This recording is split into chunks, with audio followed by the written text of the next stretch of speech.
Good morning, everybody, and welcome. It's 11:15 right here, live and direct from studio number 5, Radio Television Malaysia, Angkasa Puri. It's face-to-face Activate, my monthly catch-up with my dearest friend who is somewhere on a beautiful island surrounded by 90 to 100 smaller islands. Her name is DJ Natia, I think. Is she there? Hello? Yes. Hi, Anil. Hello. How are you?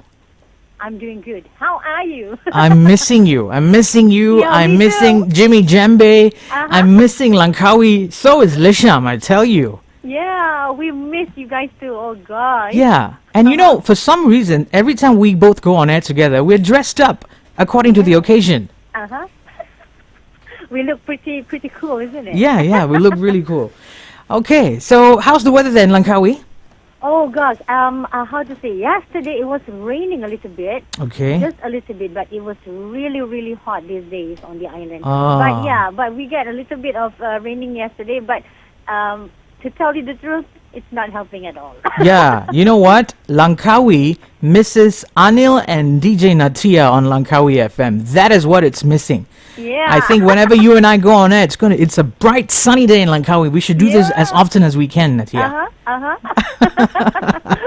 Okay, so let's start off. Today's Face-to-Face Activate. And as usual, every time on Face-to-Face, we have a very interesting topic to talk about that is an eye-opener.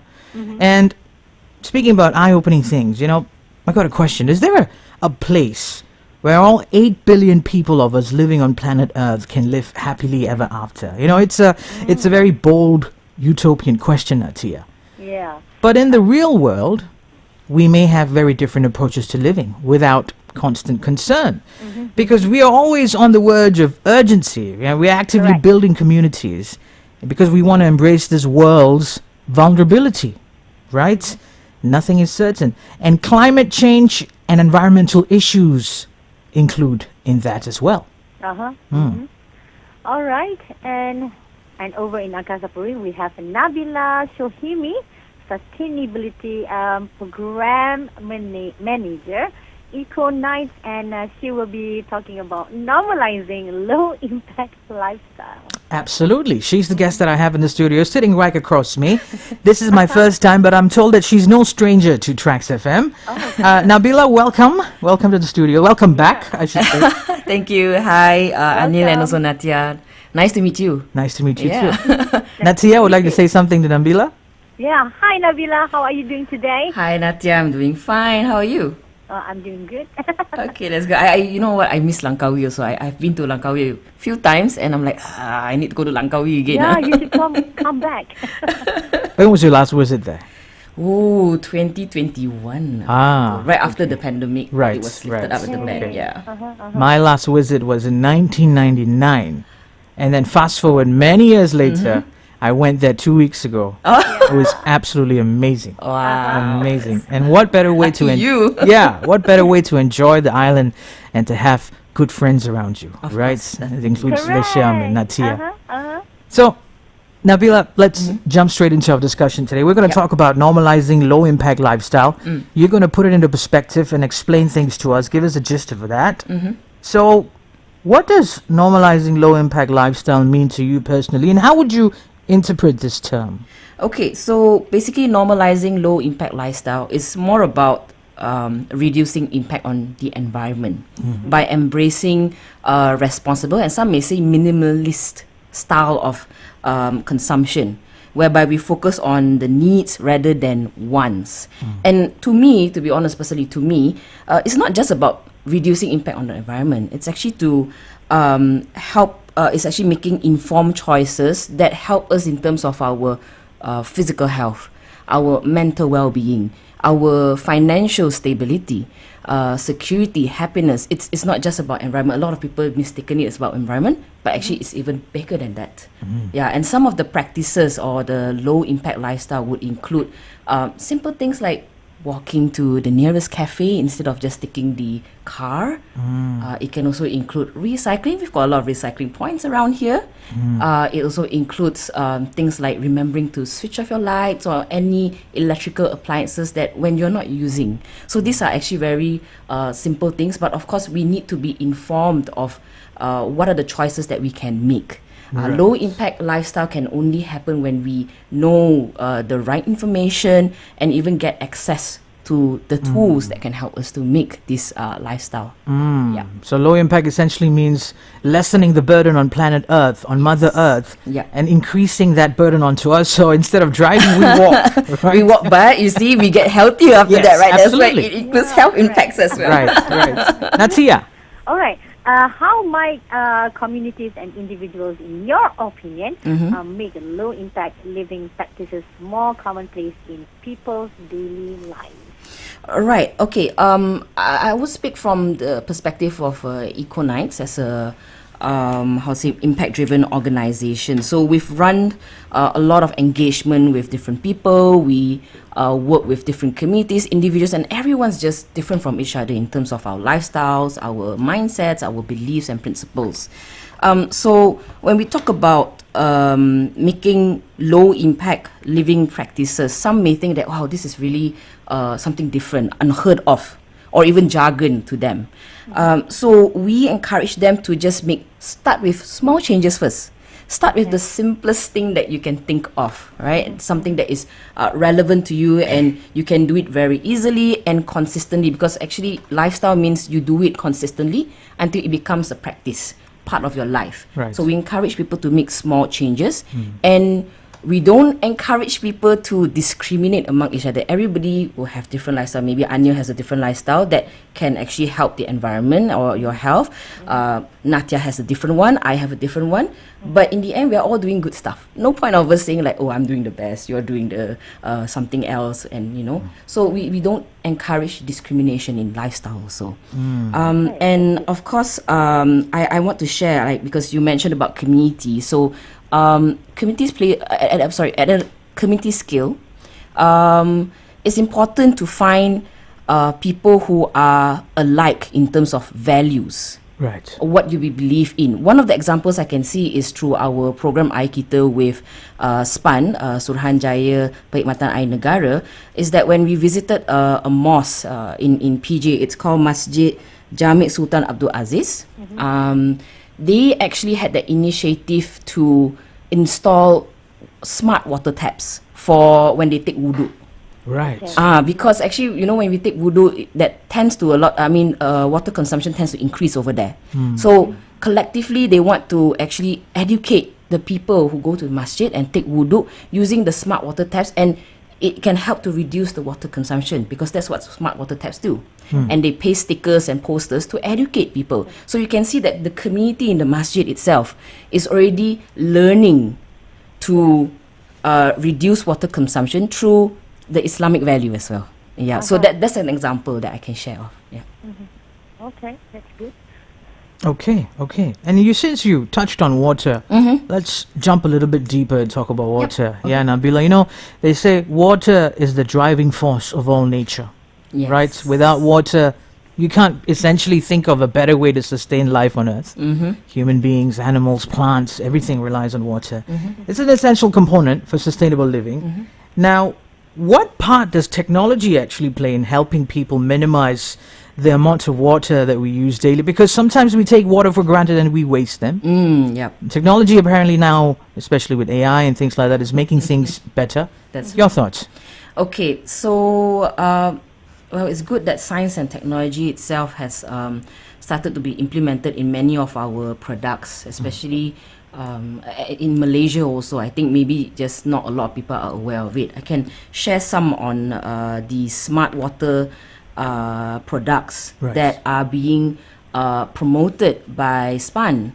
So SPAN has this scheme called Scheme Pelabelan Produk Cakap Air, SPPCA, that helps us to make informed choices of what kind of products that we want to buy in order to reduce our water consumption. So some of the products include like the dual toilet flush, even the washing machine, where it helps to control the amount of water that is needed to wash a certain clothes capacity, right?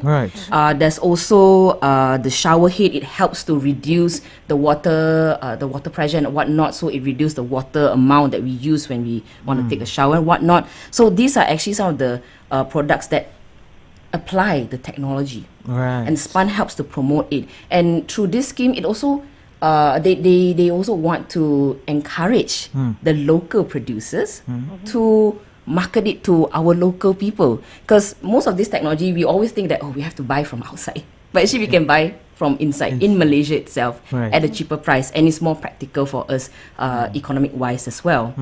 So that's how the technology can help to help us, conserve water. Water. Yeah, correct.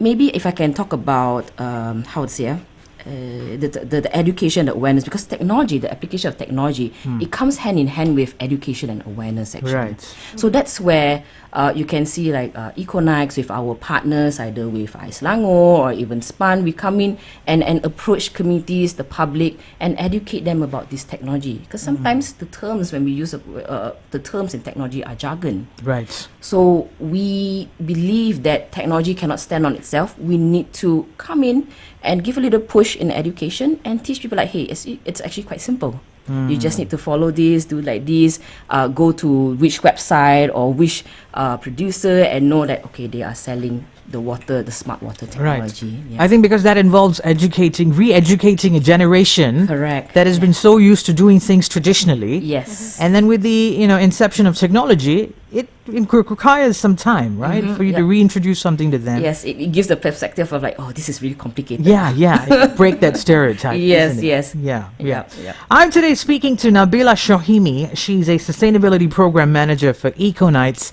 and she's talking to us today about normalizing low impact lifestyle. This is Face to Face ACTIV-8. We're going to jump in for a quick break, and then when we come back, we will resume with today's discussion. Keep it right here. DJ Anil and Natia will be back with you. Right.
All right. Welcome back to TRAXXfm-LANGKAWifm Face-to-Face ACTIV-8. Today we are speaking to Nabila Shohimi, Sustainability Program Manager, EcoKnights, talking about normalizing low impact lifestyle. Yes, Nabila given a current spike in news coverage, and it is clear that that El Nino episodes have a significant impact on weather patterns and weather accessibility in many locations. So how can communities modify their low-impact lifestyle habits to lessen the impact of El Nino and other climate-related issues? All right. Thanks, Natia, for the question. So generally, we need to look at the resources and resources consumption and also the production of waste. whereby we need to be very conscious of what we do. Because every actions lead to, different kinds of consequences and impacts and whatnot. Right. So benefits, right? So I would advise, I would suggest that everybody to be more open to various options that help us to either be versatile and adapt our lifestyle. Because again, life changes all the time. Yeah. Different patterns, different things. So again, things can get a bit complicated, but let's not go to the negative side. Yeah. We always look at the brighter side and be open to any ideas, any options, working with different people, because if you talk about communities, there's a lot of collaboration among communities and organizations with governmental agencies and whatnot. Same goes for individuals. There's so many opportunities for people to join a certain platform to make informed choices as well. Now, if we're talking about, let's say, water, in terms of water, perhaps one of the ways where we can reduce the impact from the El Nino is that tracking down the bills of our water consumption. That's the first thing that we need to know. Right. Because when we track down the water bills, we can see the trend or the pattern of our water consumption, and we will know, like, okay, for example, this month, last month it was a bit lower, and the next month is a bit higher. Why did it happen? What kind of lifestyle do we have for the past 1 month? Right. Because that's what my mom did also. That's how she disciplined us. Yeah. So from there, we know that, okay, perhaps we use too much water when watering our plants or washing the car. Perhaps we can actually recycle the water. Yeah. For example, let's say I use water for my cooking, and then I recycle it to water my plants and water other things. Because when we talk about water consumption, it also comes from, it also leads to energy consumption as well. Right. Right?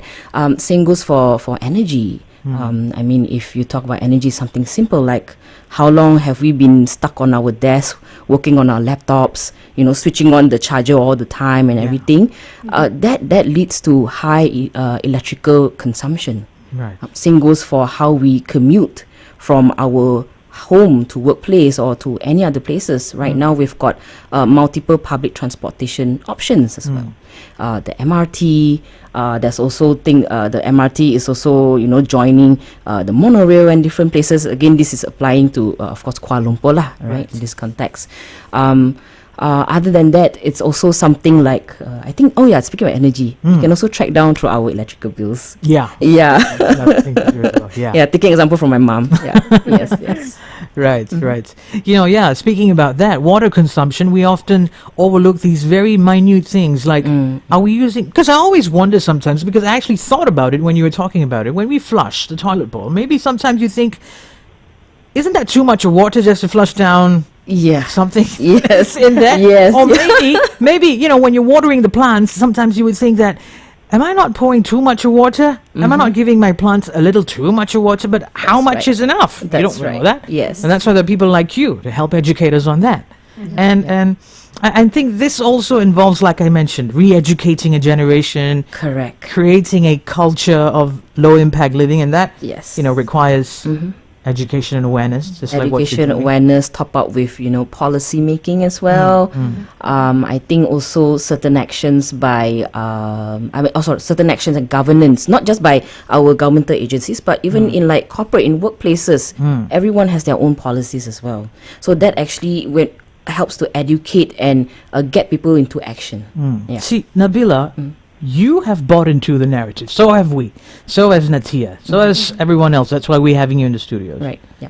But how do you communicate this to people from different layers of life? Yeah. And enforce the significance of sustainable practices in their daily lives? How do you get the message across? Because of course you can't speak to a Gen Z the way you would speak to a boomer. Right? Yeah, they have a different lingo. Yes. Give us your thoughts. Yeah, that's a spot on that, Anil. So, how do I say? Firstly, is of course the language that we use. I'm not just talking about Bahasa Melayu, English, and Tamil and Chinese. It's also like what you say. We all different generations also have different languages. Right. Even different industries speak different language. Right? So we need to understand who are we approaching first. Yeah. If I were to approach a small child of a 5-year-old and speak to the child like as if the child is a 20-year-old person, pretty sure the child will get bored and run away somewhere else. Right? So we need to understand who we are talking to. Okay. Because by understanding them, then we can actually try to increase the level of relevance of the topic to them. The thing is, it's not just, I don't think it's just in Malaysia, generally globally actually, people find it hard to relate to something because the impact or something that's happening is not directly impacting them. Yeah. It's indirect, it trickles down actually, right? So we need to increase that level of relevance. And for that, I think education is a fluid tool that allows us to incorporate different languages, different tools to communicate to different people. Right. For example, like in EcoKnights, if we were to educate, run environmental education for kids, we don't give them like a boring kind of or lecture kind of a workshop. We bring in tools for them to play around. We bring them out to nature and try to get them to relate to science. Right. And then if let's say we were to go to, let's say, corporate, we try to relate to their governance, their policy, so that they understand, okay, this is relevant to my workplace. This is relevant to my company's image and what they believe in. So that's how one of the ways that we can communicate with them. Experiential learning. Correct, experiential learning, incorporating, citizen science as well. I think citizen science is a perfect... Citizen science? Yes, because it means that, because science is not supposed to be limited to just scientists or the biological people and everything. Sure. It should be open to everyone, even though, they are not from the scientific background, but science has a way to allow non-science community to be part of it. So I know some of the NGOs that run monitorings in mangroves and whatnot, and they teach the community simple ways on how to do the monitoring. Right. You don't require a scientist to be there all the time. Yeah. So the scientists actually just go down, communicate with them, build good relationships with them as well. And the community understands what they're supposed to do and why it's important for them to do it. They feel it's relevant to them, and they're like, you know what? Hey, let's do it. Let's just do it. Yeah. Wow, good revolution here. Scientists are not the ones who only publish journals and also research papers. It could be people like you and I too, with social scientists, Yeah. It includes Natia as well. Yeah. And like this platform, using the radio platform, media is very important. Social media, the way, creativity is actually very important to relate or to converse all these different things to people. Okay, Natia. And maybe, Nabila, you can share, some practical methods for lowering daily energy usage, and how can people and communities make energy efficiency and conservation a priority as part of their low-impact living efforts. Okay, some of the practical methods, like I think I mentioned before, this is like tracking down our electrical consumption, or other forms of energy in terms of petrol and all this. Like what your mother said. Yeah. I don't know whether she's listening to our session now. Credit to Nabila's mother. Thanks to her. Yeah, I think all of our mothers would have told us the same thing. You don't waste electricity, it's not cheap. Don't you waste water, Exactly. Plucking water off from the sky. Exactly. Yeah, so, when we track down all our energy consumption, naturally we would come up with setting goals for ourselves. Right. For example, okay, this month I want to reduce how many ringgit of my bill electric. And then also, I want to reduce how much I use Grab or even my car, the petrol consumption as well. So when we set these goals, it helps us to chart or strategize our ways to reduce the energy consumption, and it can be again something very simple, switching off the lights. And also, I what I learned is that if, let's say, your phone charger is still stuck at that plug point, even though you switch it off and it's not connected to your phone, in a way electricity still flows through.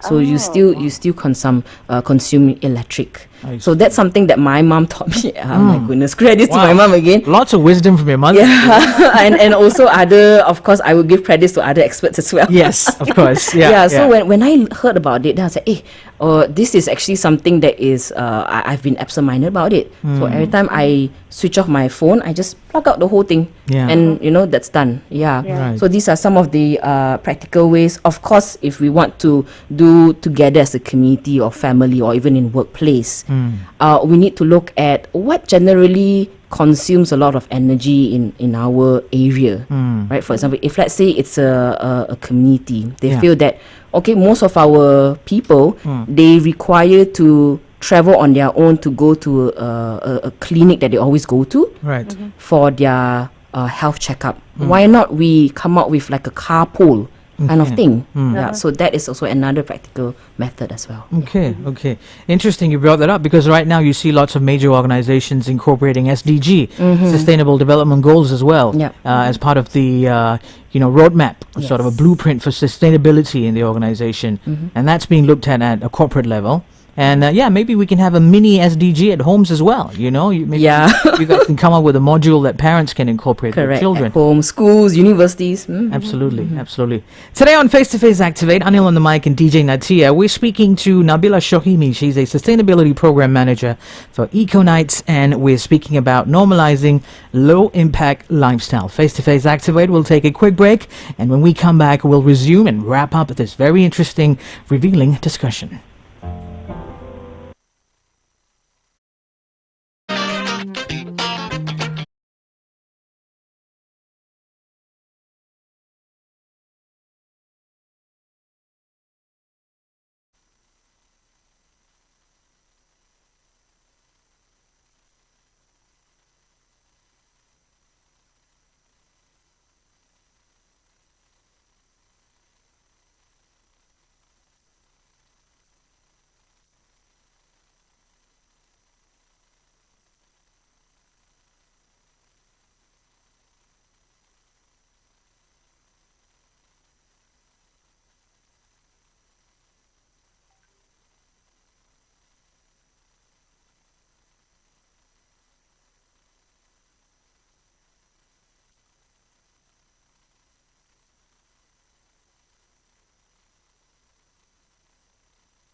A sustainability program manager from EcoKnights, and she's talking to us about normalizing low impact lifestyle. Nabila, welcome back to Face to Face Activate.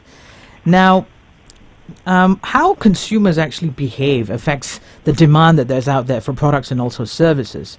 So, Nabila, what actions do you think can people take to make much more sort of sustainable purchase decisions, and how can this thing called conscious consumerism, I think that's a new term that we've phrased there, and how can this help in normalizing low impact living, the topic we're talking about today? Right. Okay. So firstly, we need to educate ourselves about the various options that we have, right?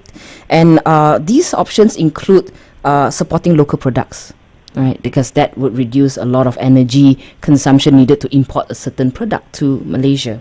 Another thing is also to look at options of getting second-hand items or products at thrift stores and there's a lot of online second-hand stores and platforms like Facebook, Carousel, and then after that another one is repurposing or upcycling a certain product to make it into something that we really want actually. So those are some of the options, and bearing all this in mind, we also need to remember the concept of the need versus the want. Because the need is the one that's more important rather than the want. Of course, it's good to give us some break and treat ourselves to something, but we still need to be conscious to be smart consumers as well. Let me guess, did your mother teach you that? Yes, she did. Go ahead, Nabila. Yes, she did. Just wanted to make you chuckle for a little bit. Yeah.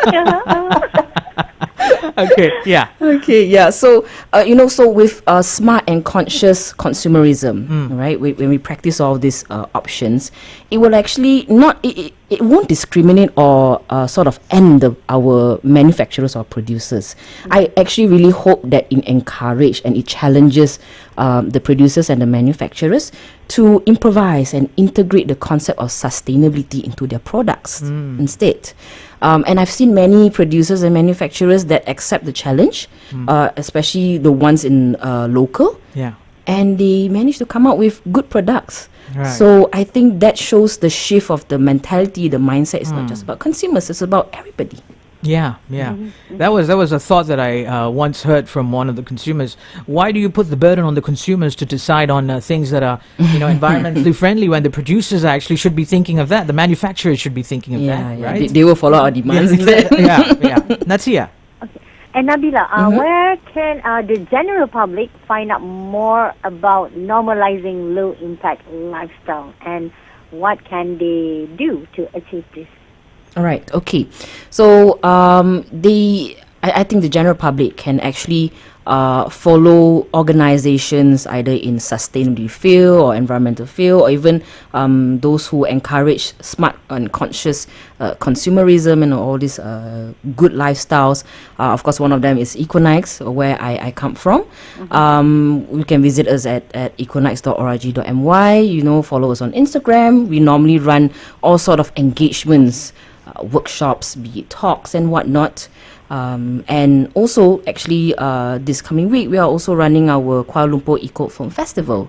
And it's called KLEFF in short. So you can visit our kleff.org.my, or even easier, go on Instagram straight away and follow us. We actually, it's not just about EcoKnights. We are also collaborating with different partners from organization, governmental agencies, corporate partners, who come together and have the same mindset on low impact lifestyle. So that's actually where everybody can find information at. Yeah, you can also follow relevant governmental agencies as well. The Kementerian, Jabatan Alam Sekitar, they all actually have a lot of information on their platforms. Okay. Nabila Shohimi, thank you so much for being with us today on Face to Face Activate. Is there anything else you wish to add before we let you go for the day? Yeah, I just want to encourage people to not feel negative about getting into this low impact lifestyle. Yes. You just start with something small and feel good about it. Celebrate yourself also with that. Yeah, Right. yeah, and that's about it. Thank you so much, Anil, and also Natia. It was such a pleasure having you. Thank you very much. Thank you. And that's all we have for Face to Face Activate, a special linked up program between TRAXXfm and LANGKAWIfm that happens every third Thursday of the month. So thank you very much, DJ Anil, for having me. You're most welcome. The pleasure is mine. I look forward to our next rendezvous, which will be in March. Okay. Yeah. Come on, you forgot? Next one. Every Thursday. Oh my God. All right, Natia. Bye, Natia. Have a lovely day. Bye. Take care. You too. All right. Bye.